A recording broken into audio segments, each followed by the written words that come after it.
Hello students, welcome to Concept Classes.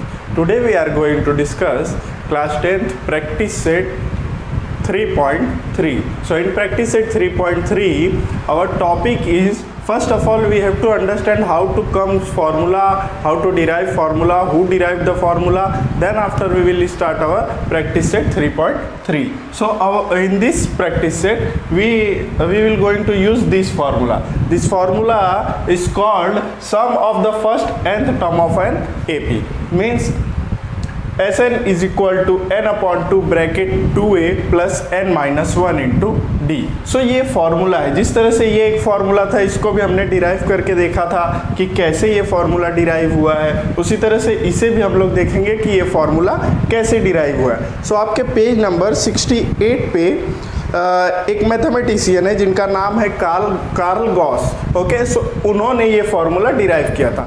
लेकिन ये formula उन्होंने डिराइव कैसे किया था? सो जैसे यहाँ पर एस एन का मतलब होता है सम. सो मीन्स सम करना है कुछ. तो उन्होंने क्या किया था, उन्हें बोला गया कि 1 से लेकर 100 तक नंबर को क्या कीजिए, ऐड कीजिए. तो उन्होंने 1 से लेकर 100 तक नंबर को ऐसे नहीं ऐड किया, 1 + 2 + 3 + 4 प्लस ऐसे ऐड करेंगे तो बहुत टाइम लगेगा. तो उन्होंने इसी को ऐड करने के लिए एक मेथड निकाला और वो यही मेथड था. तो देखिए सबसे पहले उन्होंने ऐड कैसे किया. उन्होंने सबसे पहले 1 2 3 ऐसे सीधा लिखा, लास्ट में 100 लिखा. ओके, उसके बाद इसी नंबर को उल्टा लिखा, 100 99 98 ऐसे करके लास्ट में 1.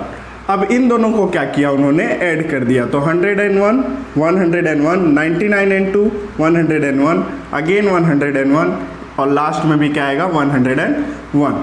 उसके बाद अब हमें क्या करना है, इसका सम निकालना है. तो हमने इसको कितनी बार लिखा है, 2 बार लिखा है. सो ये किससे मल्टीप्लाई होगा, 2 बार लिखा है मतलब 2 से डिवाइड होगा. लेकिन मल्टीप्लाई किससे होगा, 100 से, क्योंकि कहाँ तक नंबर है, 1 से लेकर 100 तक है. सो ये जो 101 है ये कितना है टोटल, 1 2 3 4 5 6 7 ऐसे कहाँ तक जाएगा, 100 टाइम्स जाएगा. तो क्या करेंगे, 100 से मल्टीप्लाई करेंगे. लेकिन हमने इसे लिखा कितनी बार है, 2 बार लिखा है, इसलिए डिवाइड करेंगे क्योंकि हमें तो एक ही बार ऐड करना है ना, 2 बार नहीं ऐड करना है. तो हम क्या करेंगे, इसे डिवाइड करेंगे. ओके, सो अब इसको कैंसिल कीजिए तो ये हो जाएगा 50 और आपका आंसर क्या आ जाएगा 5050. सो अगर आप 1 से लेकर 100 तक के नंबर को ऐड करेंगे तो आपको आंसर मिलेगा 5050. ओके, सो इसी को उन्होंने फॉर्मूले में डिराइव करके दिया. अब आप अगर यही चीज़ फॉर्मूले में यूज़ करेंगे, जब हम लोग प्रैक्टिस सेट 3.3 स्टार्ट करेंगे तो उसमें देखेंगे कि हम लोग फॉर्मूला कैसे यूज़ करेंगे. सो इसी तरह से हमें फॉर्मूला भी डिराइव करना है. तो चलिए अब देखते हैं कि फॉर्मूला किस तरह से डिराइव करते हैं.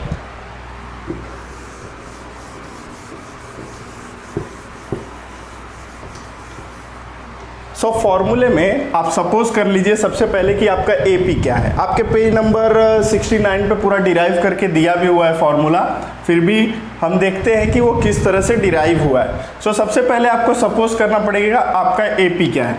सो आपका एपी जो है वो ए होगा, a + d होगा, a + 2d होगा, इस तरह से चलता रहेगा. और लास्ट एपी क्या होगा, nth टर्म होगा. सो nth टर्म क्या होता है, a + n - 1 into d. क्योंकि देखिए अगर हम t3 निकालते हैं तो एक कम होता है, 2d होता है. तो उसी तरह से अगर n निकालेंगे तो n में से एक कम होगा, तो n - 1. ओके, सो ये हमारा nth टर्म होगा. सो ये हो गया हमारा AP. अब जैसे हमने 1 से 100 तक को ऐड किया था, वैसे इसे भी ऐड करेंगे. एक बार सीधा लिखेंगे और एक बार उल्टा लिखेंगे और फिर उसे ऐड करेंगे. ठीक है, तो ये हमारा SN है. तो पहला SN है जो सीधा लिखेंगे तो क्या लिखोगे, a + d, a + 2d और लास्ट में क्या आएगा, a + n - 1 into d. Okay, अब इसी को उल्टा लिखेंगे. सो ये कहाँ पे आएगा, यहाँ पे a + n - 1 into d. दूसरा क्या हो जाएगा, a + n - 2 into d. तीसरा क्या हो जाएगा, a + n - 3 into d. इस तरह से लास्ट में क्या आ जाएगा, a. ठीक है, ये भी हमारा क्या है, SN.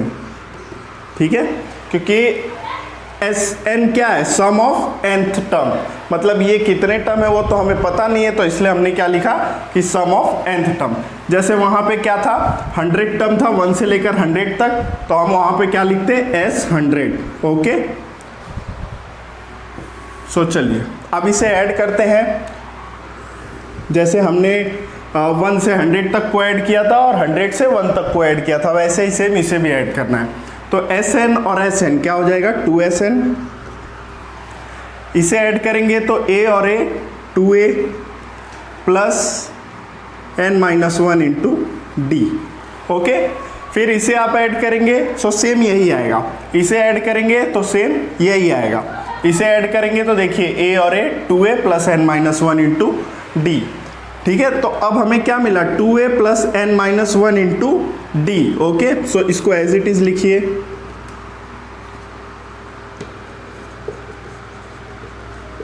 अभी देखिए हमने पिछला वाला जो किया था 1 से 100 तक, उसमें टोटल कितने टर्म्स थे 100 टर्म थे, तो हमने इसमें किससे मल्टीप्लाई किया था 101 में 100 से किया था। सो यहाँ पर कितने टर्म है, यहाँ पर n टर्म है, तो हम इसमें किससे मल्टीप्लाई करेंगे n से। तो मल्टीप्लाई कीजिए 2Sn is equal to n bracket 2A plus n-1 into D. Okay, now अब देखिए हमें किसका वैल्यू चाहिए, Sn का वैल्यू चाहिए, तो ये 2 को कहाँ लाइए नीचे। ओके, सो Sn का वैल्यू चाहिए, सो 2 कहाँ आ जाएगा नीचे, तो n/2 bracket 2A plus n-1 into D. So इस तरह से आपका ये फॉर्मूला डिराइव हुआ है, और इसी फॉर्मूले का यूज़ हम लोग इस तरह से भी कर सकते हैं। अगर आपको किसी एपी में सिर्फ फर्स्ट टर्म और लास्ट टर्म दिया है, तो आप इस फॉर्मूले का यूज़ इस तरह से कर सकते हैं, Sn is equal to n/2 first term plus last term. So इस तरह से आपको ये फॉर्मूला डिराइव करना था। सो ये डेरिवेटिव कंप्लीट हो गया। इस डेरिवेशन में अगर आपको कोई भी डाउट है तो आप मुझे कमेंट करके पूछ सकते हैं। अगर डेरिवेशन समझ आया तो वीडियो को लाइक कीजिए, शेयर कीजिए, सब्सक्राइब कीजिए। Thanks for watching.